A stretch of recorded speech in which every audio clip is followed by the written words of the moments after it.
අපි අද කතා කරමු නීතිය, ඇදහිල්ල සහ පාවාදීම කියන කාරණා තුනම එකට පැටළුණු ක්‍රිස්තු වර්ෂ 3 වෙනි සියවසේ ලංකාව පාලනය කරපු රජ කෙනෙක් ගැන. මේ කතාව පටන් ගන්නේ හරිම සාධාරණව ඒත් අවසානය නම් ඛේදවාචකයක්. හරි මේ බලන්න නීතියට මුල් තැන දුන රජෙක්. ඊළඟට ඇදහිල්ල සම්බන්ධයෙන් නැති වෙන ලොකු අර්බුදයක්. අන්තිමට තමන්ගේම ලේ ඥාතියෙක්ගෙන් සිද්ධ වෙන පාවාදීමක්.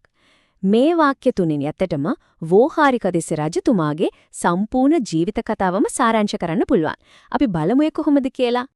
ඉතින් අපේ කතාවේ ප්‍රධාන චරිතය තමයි වෝහාරික තිස්ස රජතුමා.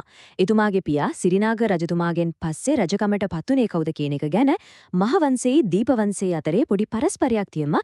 ඒත් අපි ඒ ගැන වැඩි හිතන්නේ නැතුව එතුමාගේ පාලනයේ තිබුණු වැදගත්ම දෙයට අවධානය යොමු කරමු. ඒ තමයි නීතියටයි සාධාරණත්වයටයි එතුමා තුළ තිබුණු පුදුමාකාර කැපවීම. ඇත්තටම කතාව පටන් ගන්න හොඳම තැන තමයි එතුමාගේ නම වෝහාරික තිස්ස.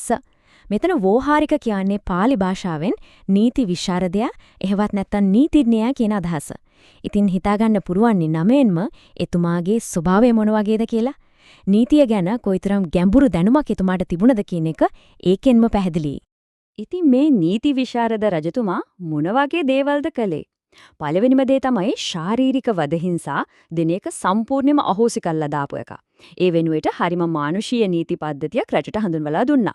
ඒ විතරක් නෙවෙයි මිරිසවැටිය, ඉසුරුමුණිය වගේ වැදගත් විහාරස්ථාන ආරක්ෂා කරන්න වටේට ප්‍රාකාර හැදුවා. ධර්මදේශනාවනට අනුග්‍රහය දක්වන ගමන්ම ණය වෙලා හිටපු භික්ෂූන් වහන්සේලාගේ ණයත් රාජකීය භාණ්ඩාගාරයෙන්ම ගෙවලා දැම්මා. මේ ගාණ බලන්න ලක්ෂ 3ක්. ඒ කාලේ හැටියට මේක ඇත්තටම හිතා ගන්නවත් බැරි තරම් විශාල මුදලක්. රජතුමා මේ මුදල වියදම් කළේ භික්ෂුන් වහන්සේලා ණයබරින් නිදහස් කරන්න. සාමාන්‍යයෙන් රජවරු භාණ්ඩාගාරයේ සල්ලි පාවිච්චි කරන්නේ යුද්ධ කරන්න නැත්නම් මාලිගා හදන්නනේ. ඒත් වෝහාරික තිස්ස රජතුමා ඒ මුදල යෙදෙව්වි ශාසනයේ යහපත වෙනුවෙන්. මේ එක දෙන්නේ එතුමාගේ කැපවීම ගැන හොඳටම පැහැදිලි වෙනවා. හැබැයි ඉතින් මේ සාමකාමී සාධාරණ පාලනයට ලොකු අභියෝගයක් එල්ල වෙන්න වැඩි කාලයක් ගියේ නෑ. ඒ අභියෝගය ආවේ රටේ ස්ථාපිත වෙලා තිබුණු බුදුදහමට හාත්පසින්ම විරුද්ධ මතභේදාත්මක අලුත් ආගමික දහමක් එක්ක. හොඳයි මොකක්ද මේ ගැටුම? මෙතන පැති දෙකක් තියෙනවා. එක පැත්තක තියෙන්නේ ඒ වෙනකොට රටේ මුල් බැහැගෙන තිබුණු ථේරවාද බුදුදහම. ඒ විශ්වාසය අනුව බුදුන් වහන්සේ මේ ලෝකෙම ඉපදිලා ධර්මීය දේශනා කළා. අනිත් පැත්තෙන් ආවේ අලුත් මතයක්. ඒ තමයි වෛතුල්‍යවාදියෝ. ඒ කියන්නේ මහායාන අදහස්. එයාලා කිව්වේ බුදුන් වහන්සේ ඉන්නේ තුසිත දෙව්ලොවේ මේ ලෝකෙට එවෙන්නේ නිකන් අවතාරයක් විතරයි කියලා. ඒ විතරක් නෙවෙයි ධර්මීය දේශනා කළේ බුදුන් නෙවෙයි ආනන්ද හාමුදුරුවෝ කියලා තොන් කිව්වා. ඉතින් මේක පැවති සම්ප්‍රදායට එල්ල වුණු ලොකු අභියෝගයක්. ඒ නිසාම මේ අලුත් මතවාදය හැඳින්වුනේ සද්ධර්ම ප්‍රතිරූපකයක් එහෙම නැත්නම් සැබෑ ධර්මයේ විකෘති කිරීමක් විදියටයි. වෛතුල්‍යවාදීන් තමන්ගේ ඉගැන්වීම් ඉදිරිපත් කළේ බොහොම නිර්භයව. ඔවුන් කෙලින්ම කිව්වා මේ තමයි බුදුන් වදාළ නියම ධර්මය කියලා. මේකෙන් පේනව නේද ඔවුන් කොයිතරම් ප්‍රබල විදිහට ස්ථාපිත මතයට අභියෝග කළාද කියන එක.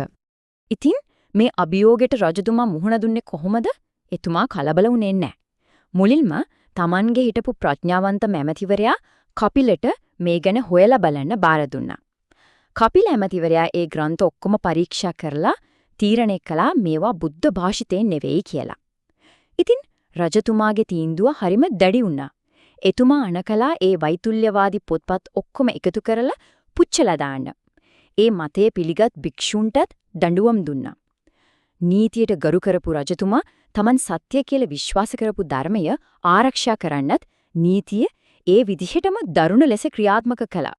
ආගමික ගැටුම යම්තාක් දුරට විසඳුවත් රජතුමාට එල්ල වුණ ලොකුම තර්ජනය ආවේ පිටතින් නෙවෙයි. ඒකාවේ තමන්ගේම පවුලේ ඇතුළෙන්මයි. හරි. දැන් අපි කතාවේ ගමන් මග ආගමික ප්‍රශ්න වලින් අයින් කරලා පෞද්ගලික පාවාදීම් සහ මාලිගා කුමන්ත්‍රණ ප්‍රත්‍යත හරවමු. මේ කුමන්ත්‍රණය සිද්ධ වුණේ කොහමද? මේ සිදුවීම් පෙළ බලන්න.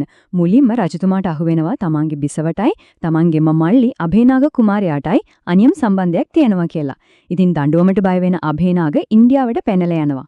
හැබැයි එතනින් වැඩේ ඉවර වෙන්නේ නැහැ.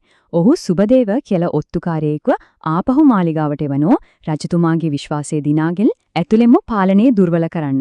අන්තිමට සුබදේවගෙන් සංඥාවක් ලැබුණු ගමන්ම අභේනාග විදේශ හමුදාවක් අරගෙන ලංකාව ආක්‍රමණය කරනවා. දැන් අපි එළබෙන්නේ මේ කතාවේ අවසන් සහ ඛේදජනකම කොටසටයි. ඒ තමයි අභයනාගගේ සාර්ථක ආක්‍රමණය සහ නීතියට ගරුකර රජ කෙනෙකුගේ කනගාටුදායක බිඳවැටීම. ඇතුලෙන් සහ පිටතින් එල්ලවුණු මේ ප්‍රහාරය හමුවේ රජතුමා සම්පූර්ණයෙන්ම අසරණ වුණා. තමන්ගේම සහෝදරයා සහ බිසවාතින් පාවා දීමට ලක්වුණු වෝහාරික තිස්ස රජතුමා ජීවිතේ බේරගන්න මලය රටට, ඒ කියන්නේ අපේ මධ්‍යම කඳුකරයට පලා ගියා. ඒත් අභයනාග තමන්ගේ අයියාව නිකන් ඉන්න ඇරියේ නෑ. ඔහු සහෝදරයා පස්සෙන් පන්නාගෙන ගිහින් ඔහුව අල්ලගෙන ඝාතනය කළා. අවසානයේදී කුමන්ත්‍රණය සාර්ථක වුණා. අභයනාග ලංකාවේ රජකම පැහැරගත්තා. එහෙමනම් අපි මේ කතාව අවසන් කරමු වෝහාරික තිස්ස රජතුමාගේ පාලනය සහ බිඳවැටීම ඇතුලේ සැඟවිලා තියෙන දෛවයේ සරදම දිහා බලමින්. මේ කතාවේ තියෙන ලොකුම උත්ප්‍රාසය එහෙමත් නැත්නම් දෛවයේ සරදම තමයි මේ සංසන්දනය දිහා බලන්න.